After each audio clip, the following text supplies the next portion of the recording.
Behruzbek, mana yong'in chiqqanini ko'rdingiz. Siz qanday harakat qilasiz? Men skorini chaqirardim. Aha. Mana siz nima Avtoparlarda. qilasiz? Administratsiyaga murojaat qilamiz. Tashkilotchilarga, ma'muriyatlarga.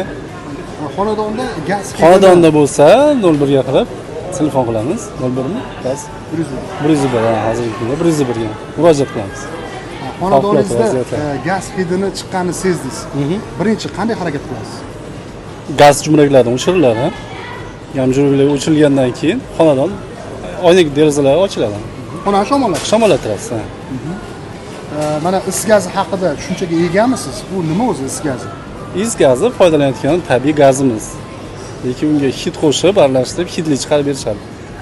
Shu is gazini o'zimiz foydalanayotgan gaz. Is gazi odam organizmiga foydalimi? Zararli. Zararli. Birinchi o'rinda nerv tizimiga zarar yetkazadi. Keyin odamning kasalligiga olib keladi. Siz xonadonda tabiiy gazdan foydalanasizmi yoki suyultirilgan gazdan? Tabiiy gaz.